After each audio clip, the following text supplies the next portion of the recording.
Buongiorno. So we've got another organic question where we have the names of some organic compounds and we have to draw the following structures. So we've got A, B, and C. So let's start with A. We've got tetra, which means 4, chloro, to do with chlorine, and methane, which means the longest carbon chain is 1 carbon atom long. Okay, so we've decoded that. So we've got 1 carbon atom, and on that carbon atom we have got 4 chlorine atoms, so tetrachloro, methane. So you know methane is CH4, where you take all those hydrogens off and replace them with 4 chlorines, that becomes tetrachloromethane. Okay, nice and easy. Have a look at question B, where you've got 1,1-dichloroethane, okay? Now, this 1,1 is referring to the fact that you've got 2 chlorines on carbon atom number 1, okay? So this is what we call a locant, telling you the position. Di means 2, chloro to do with chlorine, and ethane being the longest carbon chain. So you've got a carbon chain of 2 carbon atoms long. All right, so let's put all of that together. We start with our carbon chain of 2 carbon atoms long. So this would be ethane, for example, if we replace all these bonds with some hydrogens up there, okay? Now, on carbon atom number 1, and I've numbered it from right to left just arbitrarily, you've got 2 chlorines on that position. So I'm going to put 2 chlorines in.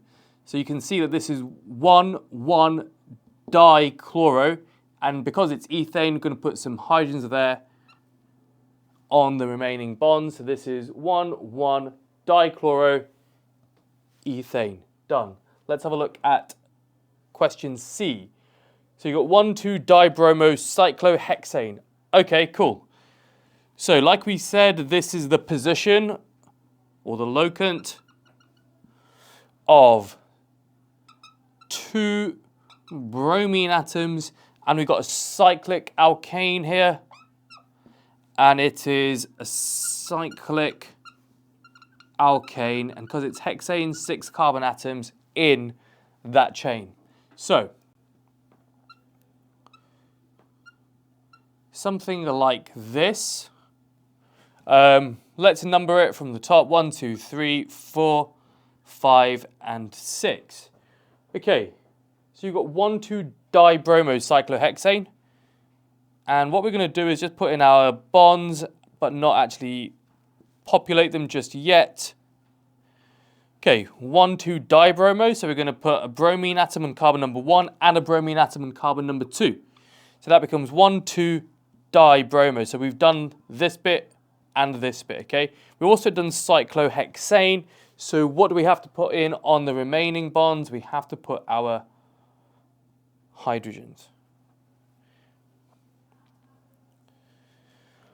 Okay, for no extra marks at all. By the way, cyclohexane is not flat, contrary to what biologists say.